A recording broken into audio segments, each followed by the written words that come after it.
Pier 3 Fort Mason on San Francisco's northern waterfront is a relic to one of industrialized man's most impressive efforts. Hardly unique to begin with, it was one of over 2,700 almost identical ships built to meet the demands of World War II. But today, there is only one. Officially, it is designated United States Maritime Commission Emergency Cargo Vessel, Type EC2-S-C1, hull number 230. It is the SS Jeremiah O'Brien, the last remaining unaltered Liberty ship in operating condition. In 1940, Europe was at war. England stood alone against the Nazi spread, and her supply lines were being cut. The U-boats were sinking ships faster than Britain's yards could build them. If the free world was going to win the Battle of the Atlantic, the supplies had to get through. More merchant ships were needed, many, many more. They had to be built, and the obvious place was the United States. America was neutral, safe, and had the industrial muscle. In September 1940, a British merchant shipbuilding mission, through the United States Maritime Commission, arranged for the construction of 60 ships of a proven design, type-named Ocean-class cargo vessel. With America's modest shipbuilding capacity already at its limits, this first effort required the construction of 2 new shipyards and a commitment to the novel concept of the all-welded vessel. To meet this order, a syndicate was formed by Todd Shipyards and the engineering and construction companies of American industrialist Henry J. Kaiser. The original 60-ship Ocean contract was fulfilled and became the proof of concept for what was to follow: the construction of a merchant armada that would bring the guns of freedom's industrial power to bear on Hitler's war machine. In February 1941, President Roosevelt announced an emergency program to build 200 cargo vessels known as the Emergency Fleet, which would be based on the Ocean design modified for mass production. Nicknamed the Liberty Fleet, they were homely vessels, considered expendable war products to be built cheaply, quickly, and simply. In all, by differing accounts, between 2,710 and 2,751 were built. They were 11-knot vessels of over 7,100 gross tons with an overall length of 441 feet. 18 United States shipyards were involved in the Liberty ship program. The first Liberty, the Patrick Henry, was launched on September 27, 1941. It was said that at the peak of production, from all the slipways and all the yards, America launched a Liberty ship a day. The all-time record was set by the Robert E. Peary, which was launched November 12, 1942, just 4 days, 15½ hours after Kiel lay. During the course of the war, over 200 Liberty ships were lost, about 50 of them on their maiden voyages. At the end of the war, most of the fleet was allocated for purchase by Allied nations as well as for domestic use. The rest were laid up in 8 different mothball fleets around the country to await a new crisis, deterioration, and the shipwrecker's torch. The Jeremiah O'Brien was built in 57 days in South Portland, Maine by the New England Shipbuilding Corporation. And she started off, she was launched 19th of June, 1943. And by the end of June 43, she was outfitted and delivered to her operators, Graceline, who operated her during her entire service career. And she started out from South Portland, Maine to Boston on her first voyage, first of 7. The first 4 voyages were back and forth across the North Atlantic. She also spent time in shuttle service, very interesting aspect of her career, between the United Kingdom and the Normandy beachheads in support of the D-Day invasion in 1944. She then came back to the United States and made a trip to South America. From there, she sailed back to a Gulf port in the U.S., and then out to the Far East.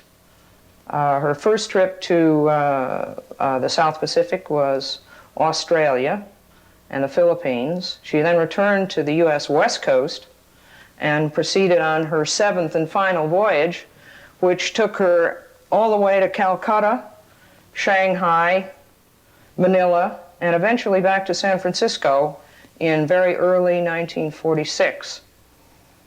A few weeks after arriving back in port in the United States, the war was over by then, she was laid up in the Suisun Bay National Defense Reserve Fleet, right near Benicia, California. And she rode at anchor there, very carefully preserved, I might add, slathered with cosmoline and consul oil by the Maritime Administration for about 33 years before her reactivation began in 1979. Suisun Bay was one of 8 original layup sites where hundreds of surplus vessels were mothballed and held in reserve for future emergencies. Some were actually reactivated for duty in Korea, the Suez Canal, and Vietnam, but most just grew obsolete, even as expendable emergency vessels. They decayed and were sold for scrap. Remarkably, the Jeremiah O'Brien was never reactivated in spite of her relatively sound condition. And fortunately, she escaped the scrapper's torch and remained well preserved in her maritime rest home. Chief Engineer Harry Morgan reflects on what condition she was in 1979. The reserve fleet did a tremendous job of preserving it. They opened up everything and they filled the ship up with cosmoline. They sprayed the boilers inside and out, all the machinery. It was just a slimy cosmoline mess when we went aboard it. And I became a firm believer in cosmoline now, that if you want to preserve something you never plan on using again, coat it with cosmoline. We're still trying to get rid of it. She is in excellent shape, in better shape than some of the new ships that I have taken out. The resurrection began in 1978 with the formation of the National Liberty Ship Memorial, founded specifically for the purpose of restoring, preserving, and presenting to the public the world's last remaining operational Liberty ship in original configuration. June of 1979, the OCMI, the United States Coast Guard, Ernie Murdoch, asked me to come up and look at a Liberty ship in Suisun Bay that they wanted to bring out and restore, since it was the last ship that they assumed was in operational condition. I went up and looked at it, and I said, well, it looks to be in pretty good shape. It only run for 3 years. I think when we tow it down to the shipyards and get it cleaned up, we can make something out of it. And he said, we are going to steam it down. I said, you're out of your gourd. He says, no, you can do it. So we got the volunteers together, and we worked on it from June until October of 1979, working out in the fleet in the bay. We had no water, no sanitary facilities.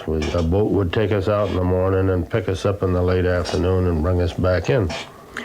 Very minimal lighting, but we had to get the ship back together, close up the engines, close up the boilers. And about the first week of October, if I remember correctly, we fired up a boiler and we put the steam to the main engine, and it started to run, and I think I was probably the most surprised guy up there. I'd say when I joined it, she was probably 30% restored, and now she's about 95% restored. We are deliberately leaving one room down on the main deck as in its original condition when we got the ship. We plan on putting a sign up, or a placard saying this is the way it was, to give people an idea of what we had to do. I think one way to really explain it, when the ships lay up, they leave all the portholes and everything open to allow air to pass through the ship. And this, of course, leaves birds to nest inside, and Lord knows what goes on. A perfect example is this compass here had been removed, and there was a nest built in this binnacle in which there was 2 eggs when they took the ship out of the shipyard, out of the layup fleet. Anyway, on October the 10th, We steamed the engines up and everything, and they brought a bunch of passengers up from Crowley's harbor tour, and we steamed down from Suisun Bay, and the ship, for first time in 33 years and 8 months, was back to life again. And she must have been happy about it because she didn't give us any trouble all the way down.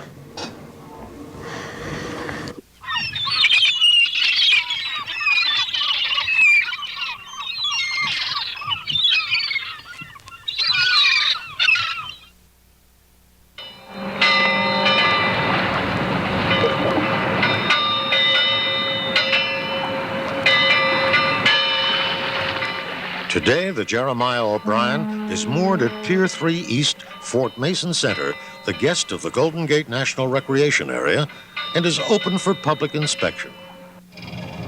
The Liberty Ship Memorial receives no tax money and relies on donations, grants, and the income from her annual bay cruises. People often ask, who is it who is restoring the Jeremiah O'Brien? Who's involved with this? Are they all old salts or old sailors? Are they all old Liberty Ship sailors? Well, the answer is that out of the 200 and some volunteers who are currently active, about 10% sailed Liberty ships, actually sailed on Liberty ships. About 12% are women, and of course, while women were very much involved in the construction of Liberties, and also as workers for the component suppliers and ship chandlers and so forth, no women sailed on Liberty ships. A lot of the people who are active today really had no connection with the sea. Some of them weren't even born when Liberty ships were in operation in the 40s. They do all kinds of jobs. There's constantly work to be done. The restoration of the ship is virtually complete. However, the tremendous task of maintenance and preservation is now what occupies most of our shipboard volunteers' time. We have about what we call hardcore volunteers, about 30, that show up here very faithfully 2 or 3 times a week, and they work 6 and 8 hours a day. Some come from as far as Santa Cruz, some come from Concord, some come from Sacramento, just to be on this ship and help us restore it and preserve it. I think that in itself indicates the appeal of this ship to people who were probably during the war had either sailed in them or built them or worked on them in one way or another. We have Wendy the welder. She was here today. She's one of the people that have worked over in Richmond shipyards to build these ships. We have several women that come here for that. Everything had to be taken completely apart, bulkheads removed, all these bulkheads removed, refurnished, and put back up. All the woodwork, the wheels and everything, they were taken down on deck, sanded, thoroughly bleached, and refinished. It is a wonderful tribute to the volunteers, the many hours they put in and the hard work they did to accomplish this.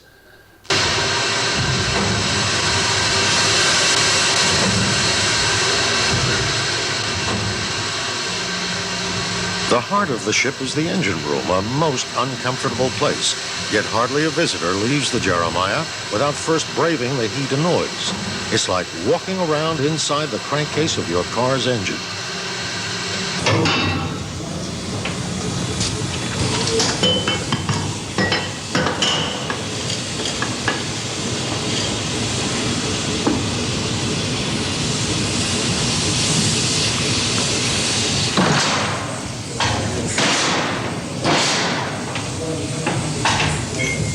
The Jeremiah spoilers were manufactured in Dansville, New York by the Foster Wheeler Corporation, one of 9 manufacturers used. Designed to use Bunker C black oil, she now burns salvage crankcase drainings, other assorted waste oils, and even occasionally real fuel oil when acquired by donation.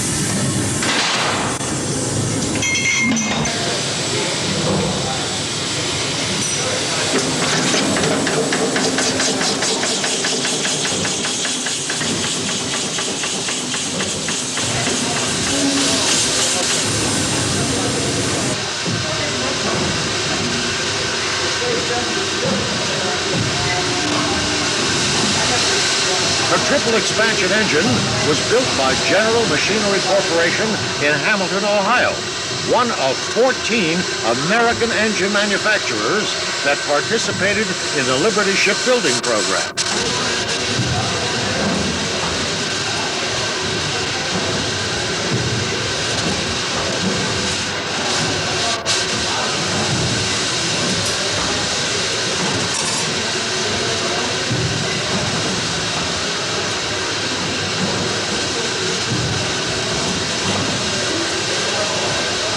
Its 3 cylinders develop 2,500 horsepower to turn a single screw at 76 RPM for an average cruising speed of 11 knots. The basic design of the ship is we have 2 boilers which supply steam at 220 pounds of steam pressure to a triple expansion steam engine, which takes the steam and it expands it 3 times in 3 different cylinders of various diameters to completely use the steam from 220 pounds to 25 inches of vacuum. The steam then is exhausted into the main condenser, which is cooled by seawater, which condenses the steam back to condensate or fresh water, and the feed pumps pick it up and put it back in the boiler, and they start the cycle all over again. The reason the engine is in this ship, it was something that can be built from low quality materials. It could be built fast, and it can be built economically. If the engine room is the heart of the ship, the bridge is the brain. As with most of the Jeremiah, the wheelhouse is restored with original equipment, using a minimum of replica parts.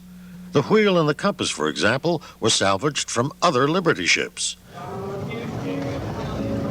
When conditions permitted, Liberty ships were navigated from the flying bridge, where visibility was virtually unlimited. Passengers on annual cruises and some lucky weekend visitors have the opportunity of seeing the steam-powered loading equipment put to use. Nothing is a facade on the Jeremiah O'Brien. She is fully operational in every detail. Electronics buffs will be fascinated by the radio room. Today's radio operators won't recognize a thing. And true to her authenticity, the Jeremiah serves meals to her volunteers in the officers' and crew mess rooms. Meals prepared in her fully restored, 100% original coal-fired galley stove.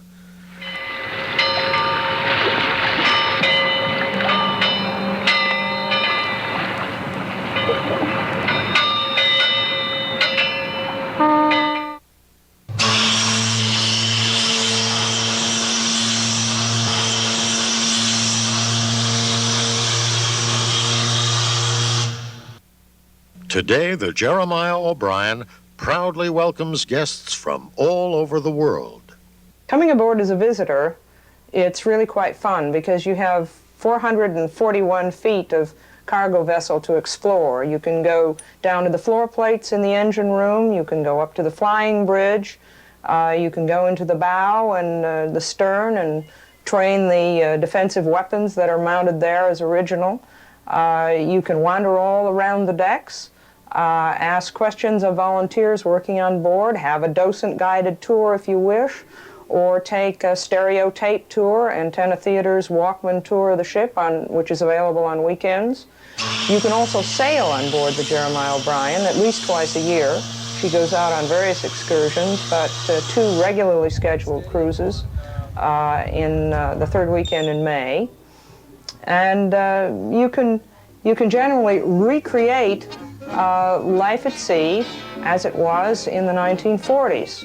An additional adjunct is music of the 40s, which we often have playing over the ship's loudspeaker system. But you can really see the way the 42 merchant seamen and 8 to 28 U.S. Navy Armed Guard sailors who defended Liberty ships lived in those days.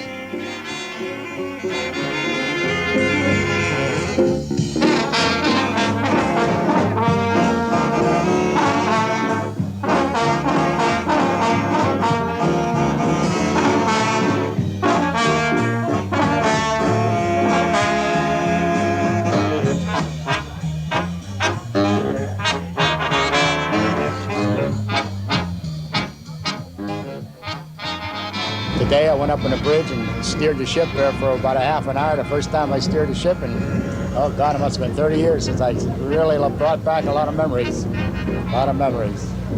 This is the last ship out of, let's see, it was 2,741 built. This is the last one, and we volunteers, you know, mostly a lot of ex-seamen took the ship down and redid it. Looks better than it did when we sailed on them. I served on the Jeremiah for 3 trips during 1943 and 44, including the invasion of Normandy. Since then, I've lived in the East Bay for several years and done a lot of fishing out by the Mothball Fleet near the Benicia Bridge. And little did I realize that the Jeremiah was there until just a few years ago when they started pulling it out of mothballs. There's been a few things that have changed, I think, on the ship, you know, like the mirrormaids up in on the forward gun mount weren't there, and I think there is a couple gun mounts up forward that weren't there during the war, or at least while I was on it. Outside of that, it looks about the same.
She serves as a monument to American ingenuity and to the national spirit which prevailed in one of history's most regrettable global events, and as a memorial to the United States Merchant Marine, those civilian seamen who sailed the Liberty ships and other merchant vessels, especially the more than 6,000 seamen who never returned.